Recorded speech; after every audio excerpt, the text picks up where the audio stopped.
Hey guys, it's Liam here again. This video is going to follow up from my previous one. My previous video, of course, was about the Nintendo Entertainment System, and this video will focus on what came before that, which was the Nintendo Famicom.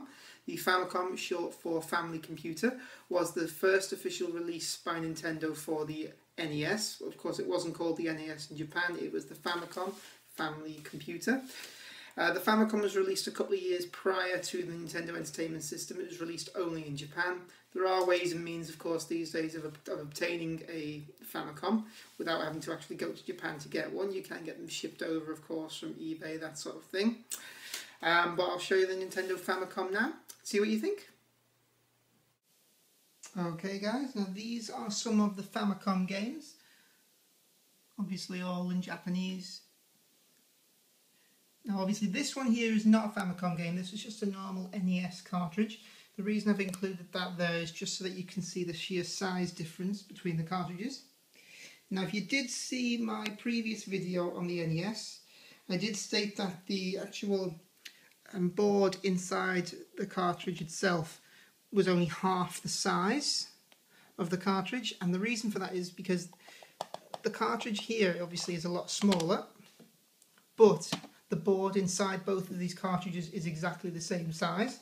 Hence why I said in my last video that if you did literally chop half of the cartridge off a Nintendo cartridge, it would still work, the game would still work because you wouldn't have damaged the game, it's just empty plastic.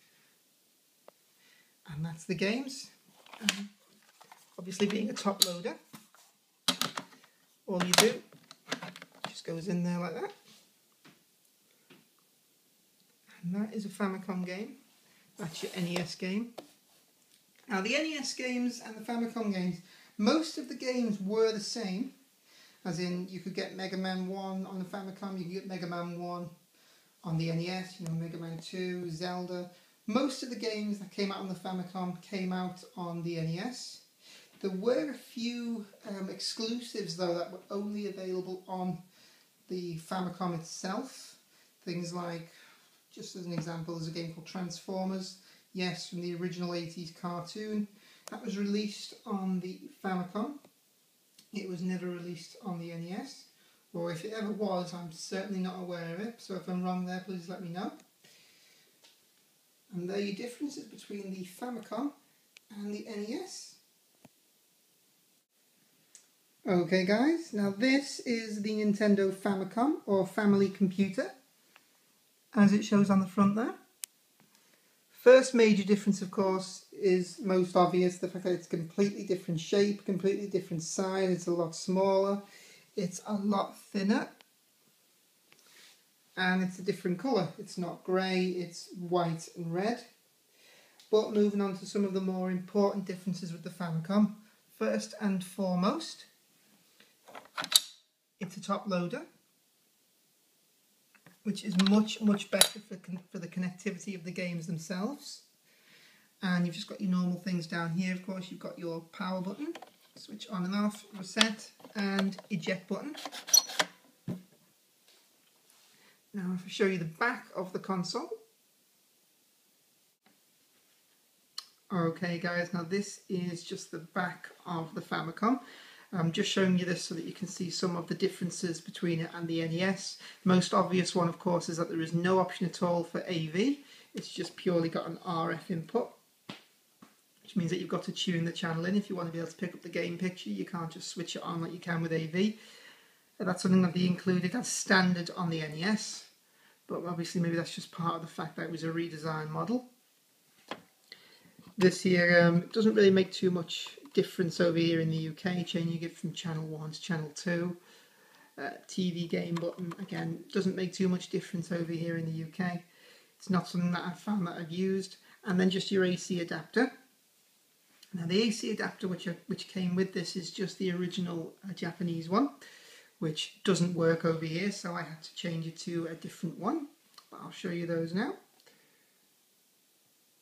Now this is the AC adapter that came with the Famicom, but I've never actually used this one. Obviously this isn't suitable for the UK.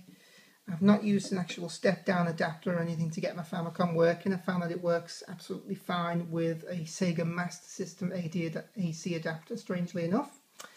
And over here is the original RF switch box that it came with. As you can see there, no good, it's damaged, it's been torn off. I didn't do that. And just the input. Now, it does actually work absolutely fine with an NES RF aerial anyway, so I've just been using one of my NES RF aerials just to get this working. So that's it, that's your power and your aerial that originally comes with it. Now if we move back over to the Famicom itself, another major difference is the controllers themselves. I'm going to show you the controllers now. It's controller 2 and controller 1. Now if we have a look first of all at controller 1, it looks very, very similar to the NES controller apart from the colour difference. You know, you've got your start button, select button, A button, B button. For controller 2, no start and select, and a microphone and a volume switch. Now, something that's unusual with this is that there was one game, and it's the only game I'm aware of that actually utilised the microphone with the Famicom. It was the original Zelda game. One of the enemies in the Zelda game, I think it was called the Pole's Voice. I'm not entirely sure. If I am wrong there, please let me know. But there was an enemy in the original Zelda game, the NES, well, the Famicom Zelda game. It's also in the NES game. It's the same game, obviously, just on a different cartridge.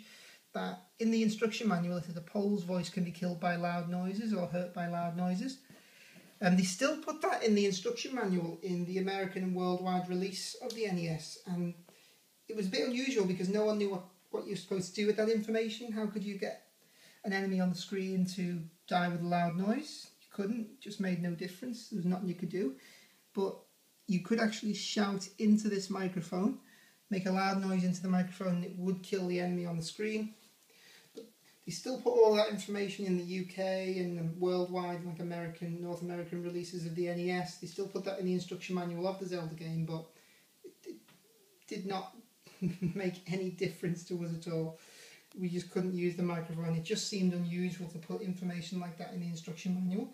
But this was the reason why it said Pole's voice can be killed by loud noises, because on the Famicom you were supposed to shout into the microphone. Now, as you can also see here, the controller wire is not as long as the NES wire. It's relatively short, in fact. And also, disappointingly enough, it's completely hardwired into the back of the Famicom. So if your controller breaks, you are knackered. You have to try and get the controller repaired if you can, if it's possible. I don't know if it's possible, but you certainly don't have the option of just changing the controller like you could do with a normal NES controller if it breaks. Right, so let's move on to the games. Okay, now these are some typical Famicom games. This isn't, of course, this is just an NES game. The reason I've included that is so you can see the size difference between them. I did mention in my last video though about the NES how half of this cartridge is empty because the board inside literally only, it comes up to half of it. And that's why, because they use the same boards more or less in both games, in both game cartridges. So you could literally cut, forgetting which end of the cartridge that the actual board is on, but say it was down here, if it was down here you could cut half of this off and the game would still work fine because it's nothing but empty plastic. But they were a bit more efficient with the Japanese games because they've just got the smaller cartridge and they would just go into the Famicom like that. That's it. That's how it would sit in there. Better connection, top loader, much better. Now most games that were on the Famicom were released worldwide, you know, on the European and North American release as well, but there were some Japanese exclusives, some Famicom exclusive games that were only released on the Famicom. These aren't then, by the way, these were released, as far as I'm aware, these were released on the NES as well, but there were some games that were not released in the rest of the world. They were strictly on the Famicom. So if you want to play them, you will have to get one of these, or you could just buy the game and you could buy you can actually buy a Famicom adapter now, which will allow you to put a Famicom game into your NES. You most likely will find one of those on eBay or Amazon. They're not too hard to come by, so you can still play these games on your NES whether it be your top-load NES or the classic side-load NES, you can still play these games on that, but for best experience, play it in the original machine. And now I'll just finally finish off by moving on to the packaging. Okay guys, so this is the packaging, the box that the Famicom or Family Computer came in. Obviously you can't read a word of it apart from Family Computer. But why should I be able to anyway? It was only meant to be released in Japan. It just came with the hollow top part of the box, and the rest of it was just styrofoam.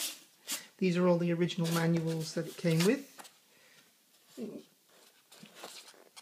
If you can read Japanese, there you go. Bit of a comic from 1983. Look at that, I certainly can't read it. And some of your setup instructions, again, can't read a word of it, but there we go. Still worth keeping though, because it's all original. But there was only the front part of the box, the rest of this is just styrofoam. And that's it, that's the packaging that Famicom came in. Fantastic computer, if you can get your hands on one, if you like your retro consoles and you can get your hands on a Famicom, definitely get a hold of one, they are always worth it. In fact, the Famicom, I believe, in fact, was also re-released. I'm not sure how recent it was, but it has been re-released. It looks more or less the same as this. Just doesn't have Family Computer written there, it just has video game system. So it's a clone version where it's designed to take the Famicom games, and it looks very similar in appearance to the original Famicom, but original is always best. So there we go guys, hope you enjoyed this video. Okay guys, I hope you enjoyed the video on the Nintendo Famicom. If you can get your hands on one of these, I definitely recommend that you do. Now, I am going to just very quickly mention that yes, I didn't mention the Famicom disk system, which took floppy disks. It was an add-on accessory that you could get for the Famicom. But as I've mentioned in my previous videos, I'm going to save accessories for a future video where I'll be focusing on nothing but various accessories for various consoles. The disk system is in fact sitting upstairs as we speak, but that will be in a future video. That's it. So there's the disk system, which was the only real thing that I didn't mention. And what else could I have mentioned that I didn't? Oh yes, the ROB, the Robotic Operating Buddy, which was the accessory that came with the NES. There was a ROB released with the Famicom as well. Again, the ROB, if you don't know what that is, it will be featured in a later video. It was just a little battery-powered robot that came with the system, but I won't go into that right now. But the only difference between the ROB that came with the Famicom and the ROB that came with the NES was just the colour. The NES one was grey and white. The Famicom one was red and white, but there was no difference apart from that. And that's it guys, so I hope you enjoyed the video. If you did, then please by all means rate the video, subscribe in fact if you want to, because there will be more and more videos coming out as time goes on. If you think that any of my information was wrong, or you know anything that you basically want to say, whether you liked it or not, then by all means comment. I will always do my best to reply to every comment that I get. Can't guarantee that I will reply to every comment, but I'll certainly try. I'm not going to say that everything that I say is completely correct, as in some of my other videos there have been comments left saying this information was wrong, that information was wrong, and I've replied to them saying, to some of them, no, this information wasn't wrong, I was in fact correct for this reason, and in others I have held my hands up and said, yeah, you're right, absolutely right, I've checked into it a bit further, you're absolutely right, I was wrong there. So if I'm wrong about any of this, please let me know. I'm not an expert, I'm just a old-fashioned retro gamer. So there we go guys, see you next time, until then, take care, God Scouser, out.